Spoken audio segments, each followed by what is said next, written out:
humans would like to understand their origins. We'd like to understand how life arose on Earth.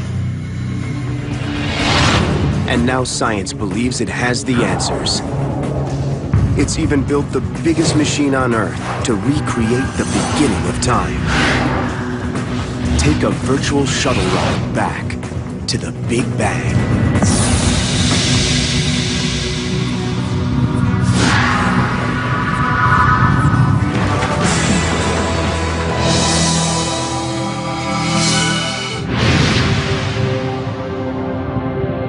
Our universe is an elegant ensemble of over 1 billion galaxies, each cradling some 100 billion stars. It's still uncertain how many planets exist. We know Earth takes up residence in the Milky Way galaxy. Our blue planet orbits our sun like a sapphire jewel, the only celestial body known thus far to harbor life. But how did our world get here in the first place? Ultimately, we want to understand what it was that produced the universe and how it evolved over the 14 billion years of its existence. For the first time in history, scientists have answers to some of these questions, in the sense that the universe is everything that we know about, everything that we see. And what the Big Bang does is tell us, how did we get here?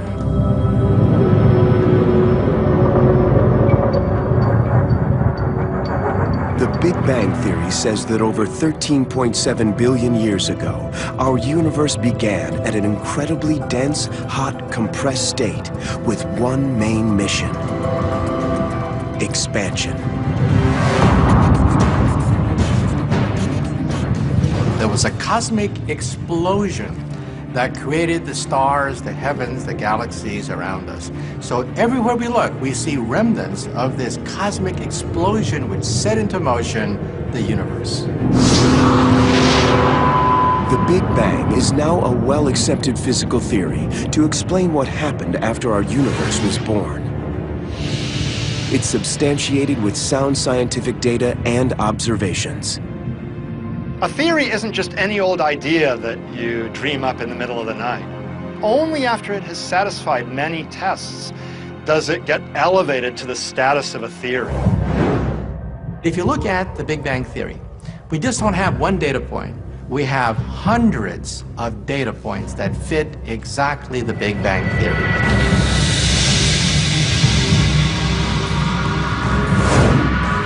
When we look up into the night sky, we can rewind time all the way back to the Big Bang itself. When you first look up in the sky, you see stars, and you might even see our own Milky Way galaxy. But if you look still farther away, you see the cluster of galaxies. Looking back even further still, you can see the very first generation of stars being formed and dying. If we keep going back in time, we can see the very first atoms forming. Continuing our journey back in time, we can see the formation of the first protons and neutrons. If we keep rewinding the clock much further past that, we can look back to the very first instant of the Big Bang. How was the discovery of the Big Bang achieved? Why do we know it to be true? And what do we have left to learn? For hundreds of years, astronomers have stared into the starry night and contemplated the origin of the universe. But most ideas contained religious undertones. By the 20th century, science finally began to assemble the pieces of this age-old puzzle. In 1915, Albert Einstein, perhaps the most influential scientist of our time, was fascinated with our universe. To him, there wasn't a beginning or ending. Einstein believed the universe was infinite and eternal. Yet Einstein's personal beliefs contradicted his equations that indicated the universe had a beginning. Einstein's theory of general relativity predicts that gravity is woven into the fabric of space and time, or space-time. When introducing mass into a stationary universe, gravity will eventually pull all the matter in the universe together, In other words, galaxies would fall on top of each other. On the other hand, the universe can be expanding if it was born in a state of expansion. Einstein thought that the universe is static, and such a hypothesis was aesthetically pleasing to him. So he actually introduced a mathematical fudge factor into his equations that didn't make them wrong, but gave a very special solution, a very unlikely solution, a static universe. Einstein called this fudge factor the cosmological constant. The physicist proposed that there's a repulsive effect to counter gravity to maintain a static universe. This cosmic variable satisfied the scientific community, who at the time had a narrower view of our world. If you were to ask an astronomer back then, what is this universe of ours? They would say, that's easy. It's just the Milky Way galaxy. That's all there is. It's not moving. It's simply uniform and static. Einstein's ideal model of a static universe was soon shattered. In the 1920s, at Mount Wilson Observatory in California, astronomer Edwin Hubble peered through the biggest reflecting telescope of its time. It enabled him to look farther into space than ever before. Hubble was amazed to discover that there were thousands of galaxies beyond our Milky Way. He did this by measuring the brightness of distant stars compared to stars close by when observing their red-shifted electromagnetic radiation. Everybody's familiar with the sound that a car makes when it drives by you, as it passes. That's the wavelength of sound being stretched as the car is receding or approaching you. Light waves also do the same thing. When an object is moving toward us, it becomes bluer. And when an object is moving away from us, it appears reddened. This is called redshift. So by observing how red something appears to be, astronomers can get an idea of its distance. So here's a hypothetical universe expanding after the Big Bang. It's kind of like our universe, where the stickers are the galaxies and the rubber is the space in which the galaxies are embedded. This is exactly what we see in our universe, where the galaxies are moving away from one another. Hubble proved what Einstein's calculations had long predicted, but what the scientific genius was reluctant to acknowledge. But then when Edwin Hubble finally showed that the universe was in fact expanding, Einstein said, this was my greatest blunder. Hubble's discovery of an expanding universe, known as Hubble's law, became the first piece of evidence that would support the Big Bang, a theory that came from an unlikely source. Georges Lemaitre, a Belgian priest and physics professor, had studied Einstein's equations. He calculated if the universe is expanding today, it must have been smaller in the past. Therefore, it must have had a beginning. Lemaitre proposed that our expanding universe emerged from a primeval atom. He understood the implications of Einstein's idea that if the universe is expanding, then perhaps it had an origin in some kind of cosmic primordial atom or some kind of cosmic egg that hatched, giving birth to the universe. Georges Lemaitre's colleagues did not think much of the primeval atom. It suggested a creation event which perhaps borders more on religion and theology. They preferred that the universe either be static, as most people had thought before that, or perhaps eternally expanding, if it really is expanding, as Hubble showed. Lemaitre defended his primeval egg theory as purely scientific. But British astronomer Fred Hoyle staunchly opposed his hypothesis. While he agreed the universe is expanding, Hoyle proposed that new galaxies are formed from matter that is constantly being made. So the universe has always existed and always looked the same. Hoyle called his alternative theory the steady-state model.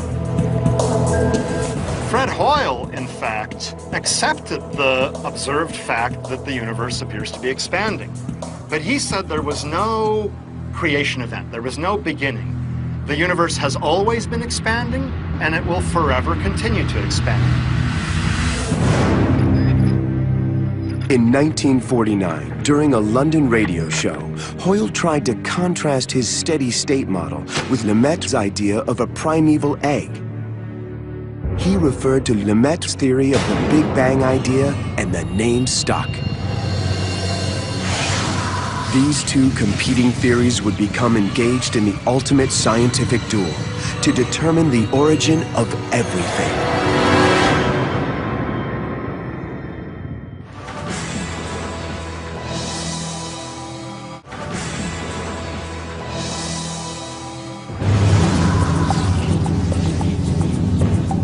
By the middle of the 20th century, the origin of our universe was still a big question mark.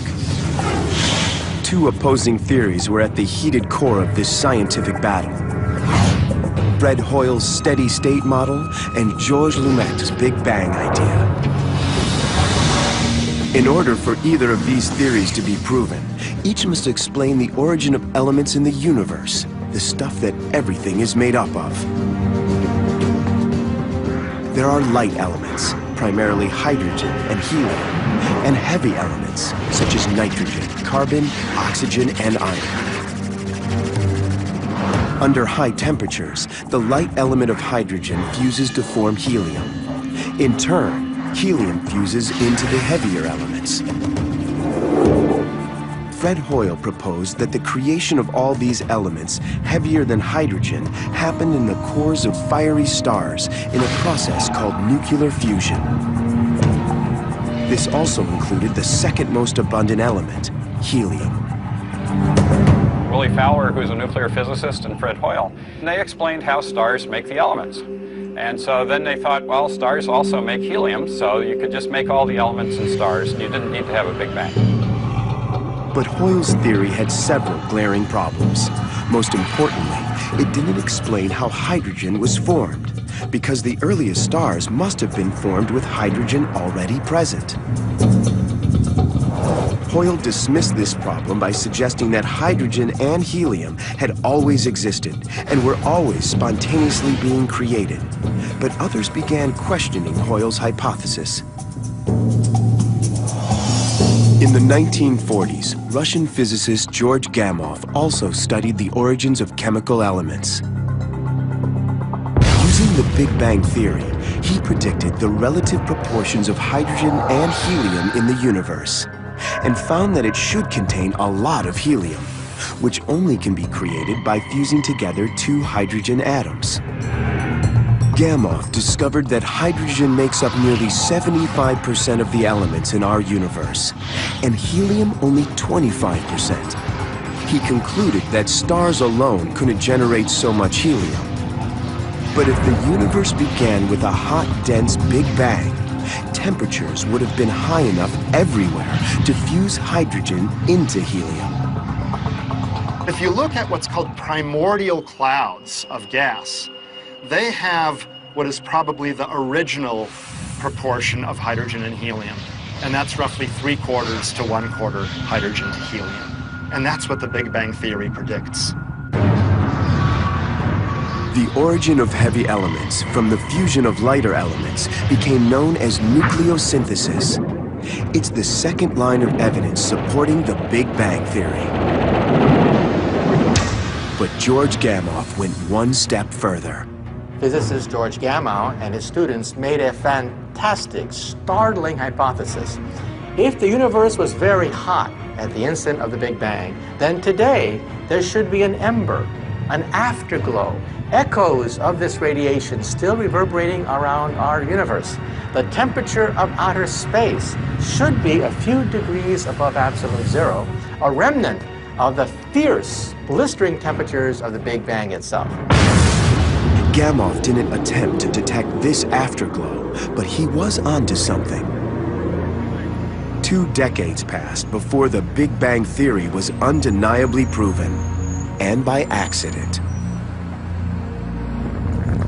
In the 1960s, AT&T, formerly Bell Labs, built a giant antenna to communicate with the earliest satellites.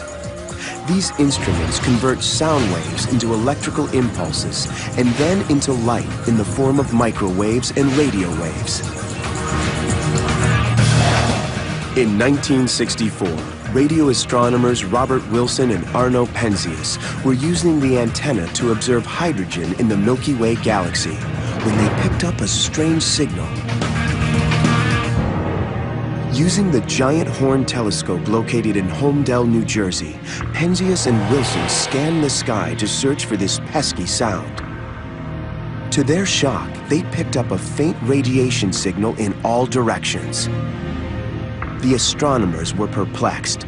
They knew of nothing in space that could create such noise. Most scientists probably would have ignored it, but they felt that this was something serious. They had looked into all possible causes, including pigeons and their droppings on their radio telescope. But as it turned out, there wasn't anything artificially causing the noise. This signal really does come from the universe itself.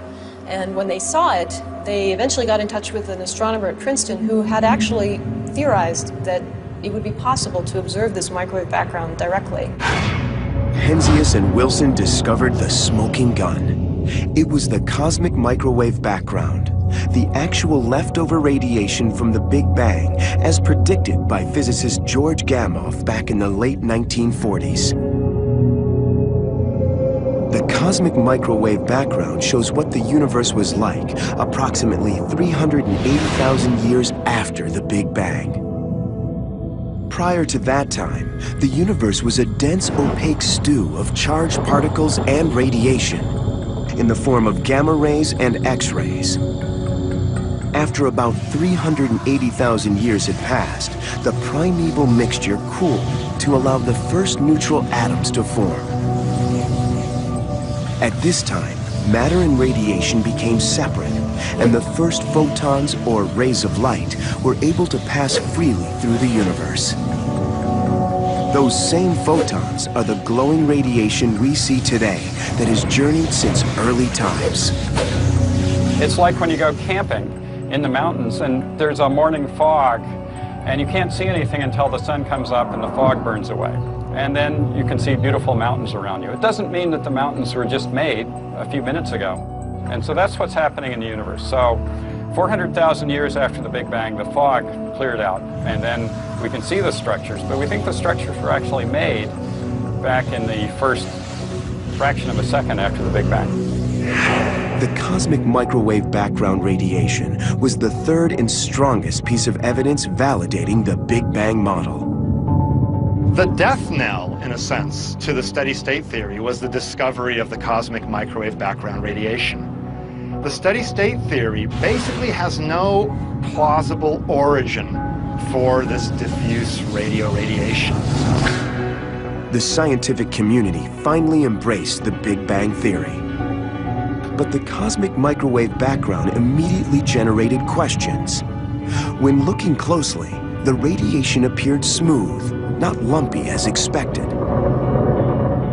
This was a problem because we look at the universe today and we see that it's obviously not uniform. There are galaxies in some places and not in others. And so it became a problem for cosmologists to explain how could the structure have evolved out of this initial, very smooth state. Over the next 3 decades, scientists tried to find tiny temperature variations or fluctuations that would leave an imprint on the cosmic microwave background. But these variations were difficult to see with ground-based instruments. Science would need to blast into space to search for the answers.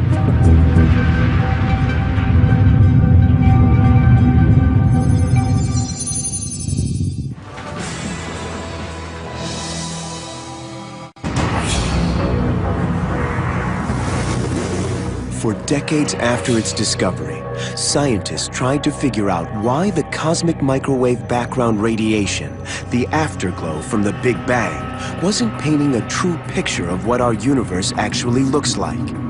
It looked perfectly smooth, so how could we get stars and galaxies from such a uniform beginning?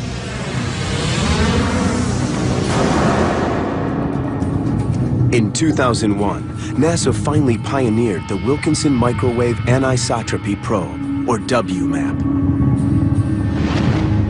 This second-generation satellite produced a series of speckled maps, which provided a cosmic blueprint for the evolution of our universe. WMAP measured tiny variations in temperature density of the cosmic microwave background. These temperature irregularities eventually led to the formation of today's clusters and superclusters of galaxies. There was hot spots that were 30 millionths of a degree hotter and cold spots 30 millionths of a degree colder. These lumps basically tell us that there are clumps of matter early in the history of the universe that could then provide the seeds around which clusters of galaxies collapsed. WMAP also helped to confirm the age of the universe, between 13.7 and 13.8 billion years. But even with the information gathered from WMAP, there were still big problems with the Big Bang Theory. The cosmic microwave background revealed that the temperature in space was oddly uniform. Distant regions have the same temperature, yet they're 90 billion light years apart. In the Big Bang Theory, there is still some loose ends. If you look in this direction, and you look in that direction, then in principle, you're looking at two pieces of the universe that should not be connected to each other. There was not enough time since the beginning of the universe for these 2 points to be in contact with each other. To solve this cosmic quandary, a theory called inflation was introduced. Hubble's law proved that our universe has been expanding since the beginning of time. However, 1/1,000,000th of a trillionth of a trillionth of a second after the moment of creation, space itself went through a brief hyper-expansionary period, whereby it expanded faster than the speed of light, and then returned to a normal expansionary pace. Consequently, points in space which are now far away could have once been in close contact with each other and the same temperature. The universe started out really small. That means there was time for it to become uniform, to reach the same temperature and density everywhere, because it was small. Inflation exponentially made space grow into a giant size. By exponentially, I mean doubling in size every tiny interval of time. And then, as it expanded, it maintained a uniform temperature and density. Inflation theory also helps to explain another problem. The data from WMAP determined the shape of the universe to be flat and not curved as it should be, based on the amount of matter and energy present. The theory of inflation naturally explains this apparent flatness of the universe. Imagine we live on the surface of this basketball, which is pretty small, so it looks obviously curved. Now suppose you blow the basketball up to the size of the Earth. Well, any locally visible region would look flat. They look flat only because we're seeing a tiny fraction of all that there is. Well, in the case of the universe, astronomers think that it may well be curved like a basketball. But it's so enormous that we see only a tiny fraction. So locally, the part that we see looks flat, despite the intrinsic curvature.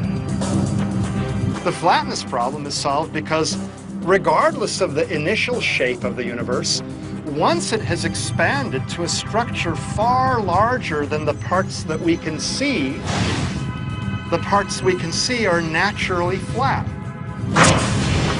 Inflation neatly solves many of the issues surrounding the original Big Bang model. But there's only one problem. There's still no proof that inflation actually happened. We've got the idea that the universe started off in a hot, dense state and is expanding. That's the Big Bang idea. We've got an idea now that we add to it called inflation about how part of that process worked. We still don't have the detailed, this happened, this happened, this happened. We still have to explain why it's the way it is. A new mission may discover if inflation truly occurred. In 2009, the European Space Agency, in conjunction with NASA, will launch Planck. It's a third-generation satellite that will study the cosmic microwave background with incredible resolution that hasn't been achieved by the COBE and WMAP missions. go to the amusement park and you look at yourself in one of those funny mirrors, the image that you see of yourself is distorted. But since you know what you're supposed to look like, you can sort of infer that that mirror was distorted. With Planck, we'll be able to see distortions of that. And from those distortions, we'll be able to learn something not just about the early universe, but something about the matter in the present-day universe.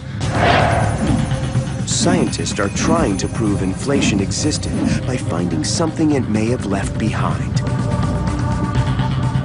Gravitational waves are vibrations in the fabric of space-time that are emitted from moving objects. Einstein predicted gravitational waves exist, but they've never been directly observed. Yet if inflation truly occurred, the energetic expansionary event should have sounded out a gravity wave that's still ringing to this day.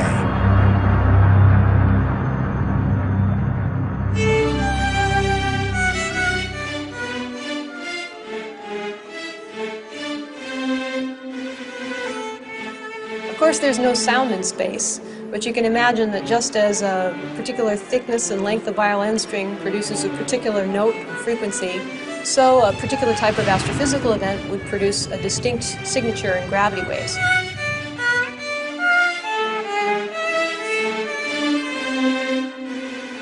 And we think that the Big Bang actually produced a very unique signature of gravitational waves that scientists are hoping to detect today. Gravity waves produced by the Big Bang would leave a particular imprint on the cosmic microwave background called polarization. We might be able to detect a certain pattern of the polarization that would indicate gravitational waves in the early universe. And those gravitational waves would be a direct indication of inflation and the mechanism that caused it. These gravity waves from inflation would have persisted from those first fractions of a second and would still be around. They would leave a pattern imprinted on the cosmic microwave background that is unique. It's distinct from any of the other processes that would have been going on in the universe at that time. At the South Pole, astrophysicist John Kovac and his team will be installing a second-generation telescope called BICEP 2. It will measure the polarization of photons from the cosmic microwave background. A photon, or particle of light, is sometimes polarized, meaning it wiggles in a certain direction. If inflation produced a gravity wave, it would have created a swirl pattern in the polarized part of the microwave background that the BICEP 2 receiver will feasibly pick up. Come to the South Pole with the BICEP telescope, like most of the microwave telescopes down here, for the extraordinarily clear, dry atmosphere. There is virtually no water vapor above your head at the South Pole because the atmosphere is so thin and so cold. Any presence of water vapor in the atmosphere will soak up those photons from the early universe and confuse us with the false signal. We try to go where the air doesn't get in our way from those photons in the early universe. Short of going into space, the South Pole is the best that we can do. BICEP 2 is equipped with sensitive microwave sensors to measure fainter levels of photons, which might hold a signal of a gravity wave produced by inflation. It amazes me that here at the South Pole, we believe that we have the capability to test this theory with a small telescope. The telescope mount will allow us to steer our telescope around, point it to any point on the sky. We stare at one patch of the sky, collecting photons relentlessly, building up a picture of what that polarization looks like on that small patch of sky over the course of months and years that becomes increasingly clear. The existence of gravitational waves in the cosmic microwave background may prove that inflation propelled the brief hyperexpansionary period of our universe. Inflationary gravity waves provides us with such a smoking gun. Those gravity waves would be observable today in the pattern that they would imprint on the polarization of the cosmic microwave background. It would be conclusive evidence that inflation is the right picture for how the universe began. Experiments at the South Pole may take us back further in time than science has ever imagined. But can we go back farther, even before the period of inflation, to the actual moment of creation? One of our problems with our cosmology model today is that they don't address exactly what is happening at the instant of the Big Bang. When matter is compressed into that highly condensed state, our laws of physics actually don't work. Scientists do not yet understand what came before inflation, or what caused the Big Bang itself. So what happened before the period of inflation remains a mystery for now.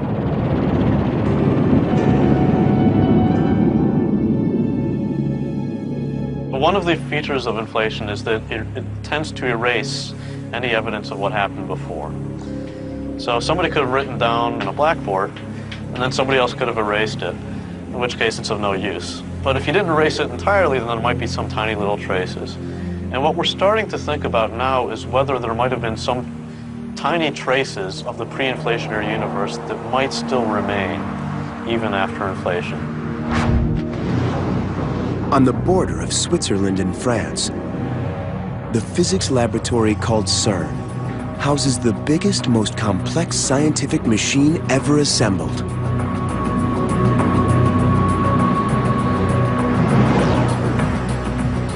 Housed 300 feet underground and the size of 5 jumbo jets, the Large Hadron Collider, or LHC, was designed to recreate the conditions that existed a millionth of a second after the Big Bang, to provide answers about why and how it happened.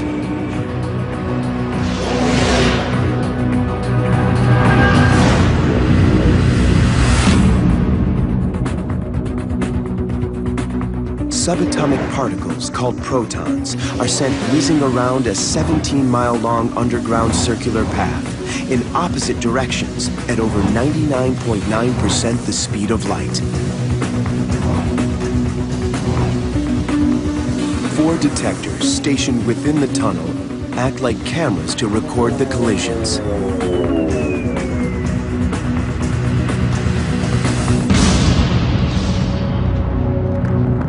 As protons smack together, their mass and velocity combined will hopefully form new particles that may have been present nanoseconds after the Big Bang and have since decayed.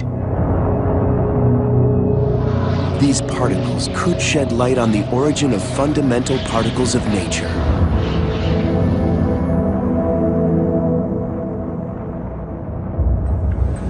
We're looking for new particles.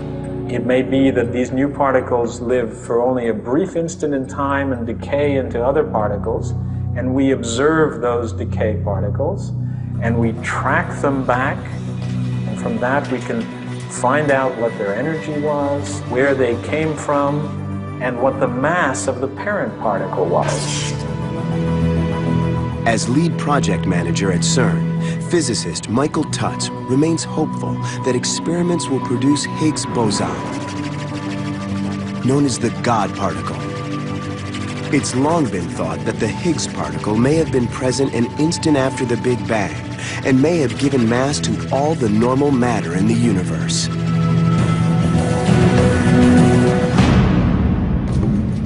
One of the primary reasons for building the LHC was to discover this Higgs particle, which in some sense is kind of the holy grail of particle physics, because it's the last remaining piece of the puzzle for which we don't have experimental evidence.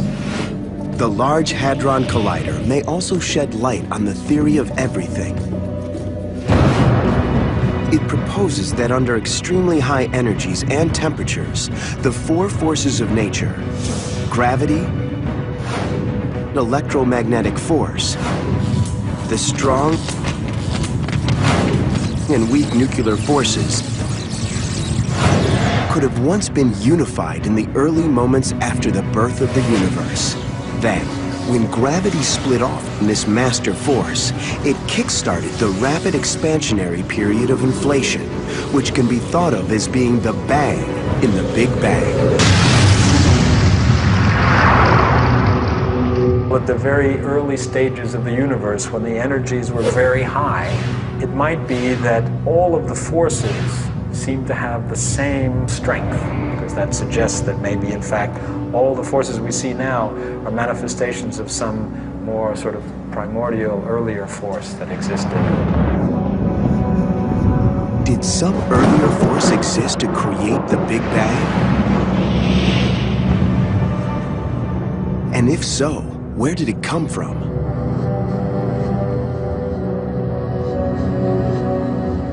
Inflationary theory does more than just fit the data. It also predicts there could be a pre-inflationary period. It says that if the Big Bang happened once, it could happen again, and again, and again, and again. Many theoretical physicists subscribe to a pre-Big Bang, where our universe may have actually spawned from a pre-existing universe. One idea for what happened before the Big Bang is that really there was another universe and we were a quantum fluctuation out of that pre-existing universe. And this can happen many times. If the universe was born once, it could happen again, creating a multiverse of universes. Perhaps they happen all the time. With universes pumping into other universes, creating bigger universes, or universes splitting apart into two baby universes. The pre-Big Bang models really don't have experimental data to back them up. And so they might be true, and they might not be true. There's still no evidence confirming whether our universe began from nothing or something. But the Big Bang sheds light on how our universe has evolved. And perhaps its ultimate fate.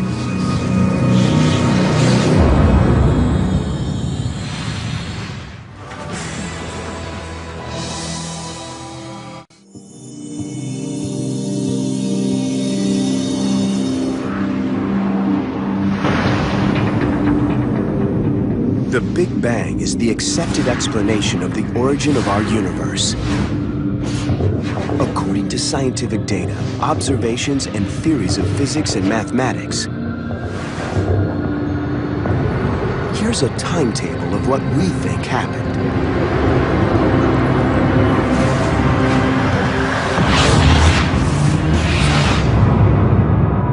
The universe began in a hot, dense, tiny state and began to expand.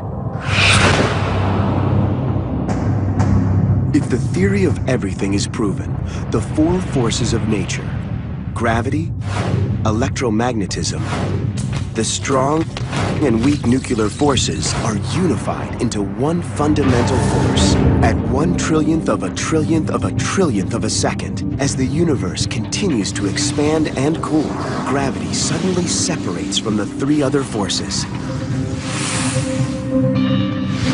At the same time, the universe expands from a tiny portion of a proton's diameter to over 1 billion light years across in a fraction of a second.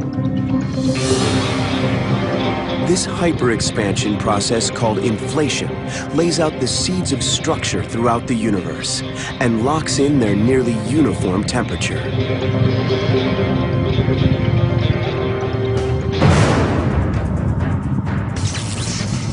As inflation subsides, the electroweak and strong nuclear forces become separate forces. They interact with a sea of particles and antiparticles to create a cosmic soup of energy. 100 seconds after the Big Bang, temperatures drop to 1 billion degrees. Protons and neutrons fuse together by the strong nuclear force to create the nuclei of heavy hydrogen. Driven by the intense temperature and pressure, nuclear fusion further converts the nuclei of heavy hydrogen into helium. After a few minutes, about 1/4 of the hydrogen is converted into helium, which in turn will produce heavier elements. For hundreds of thousands of years, matter and radiation are unified in a cosmic fog. Then, at 380,000 years after the Big Bang, matter and radiation separate, letting photons, or rays of light, to travel unhindered through space.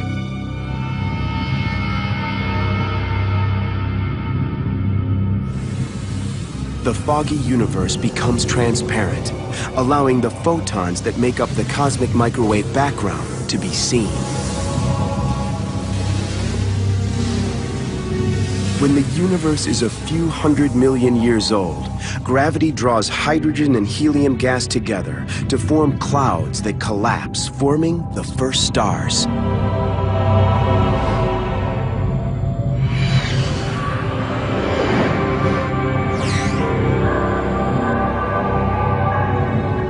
When the universe is about 500 million years old, groups of stars and gas form the first galaxies.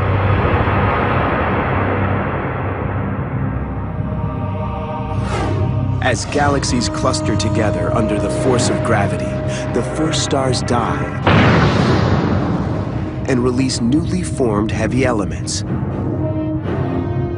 carbon, nitrogen, and oxygen, the building blocks of life. These heavy elements eventually meld to form new stars. Over 9 billion years after the Big Bang, our sun forms within a cloud of gas in the Milky Way galaxy. Remnant gas and dust particles swirl around the sun and stick together to form the planets in our solar system, including Earth. Everything we see on our planet emerged from stardust that originated over 13.7 billion years ago in a sudden spark of energy. You could consider our sun the grandchild, if you will, of the very first generation of stars that were formed right after the Big Bang.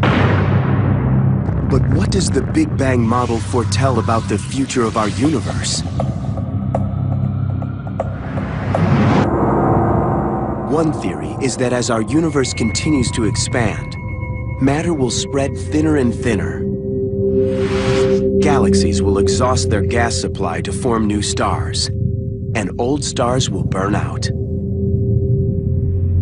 The universe will become dark and unbearably cold.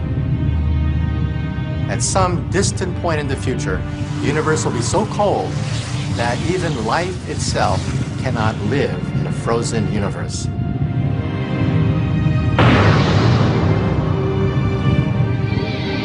The Big Bang model is one of the scientific triumphs of the last 100 years. Through intense scrutiny and struggle, science has now mapped out a virtual shuttle ride back to almost the beginning of time. And the quest continues as new discoveries will shed light on why we're here and where we came from.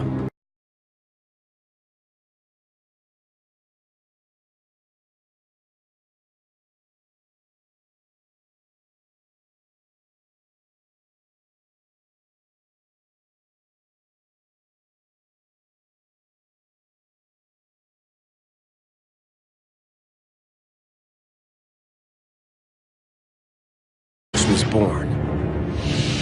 It's substantiated with sound scientific data and observations. A theory isn't just any old idea that you dream up in the middle of the night. Only after it has satisfied many tests does it get elevated to the status of a theory. If you look at the Big Bang Theory, we just don't have one data point. We have hundreds of data points that fit exactly the Big Bang Theory.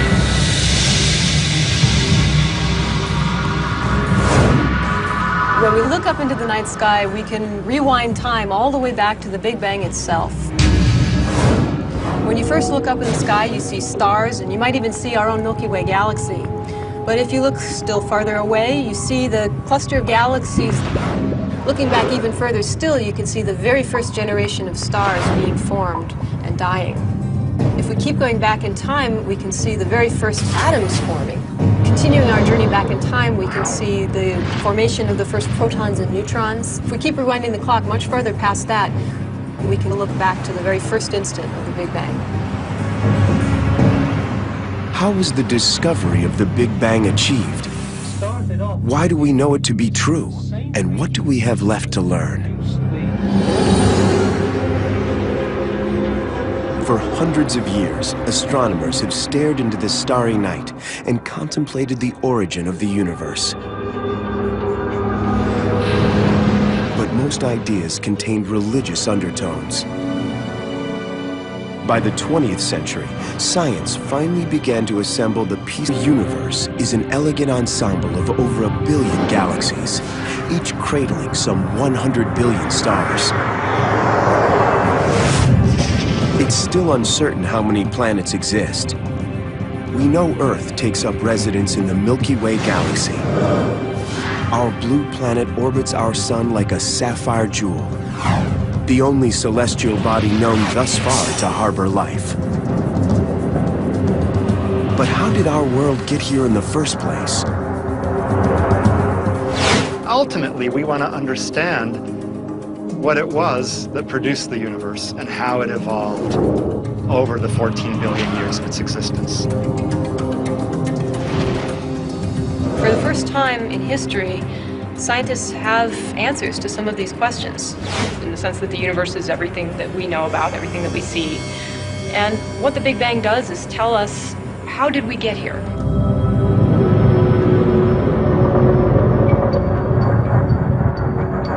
The Big Bang Theory says that over 13.7 billion years ago, our universe began at an incredibly dense, hot, compressed state with one main mission: expansion.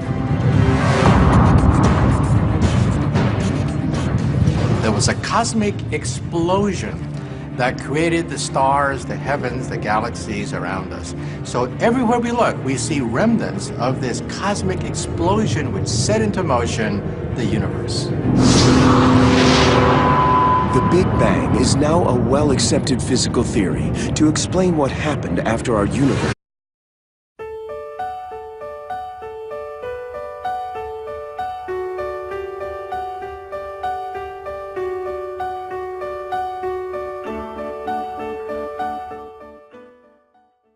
Humans would like to understand their origins. We'd like to understand how life arose on Earth.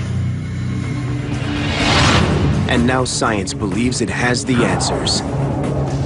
It's even built the biggest machine on Earth to recreate the beginning of time. Take a virtual shuttle ride back to the Big Bang.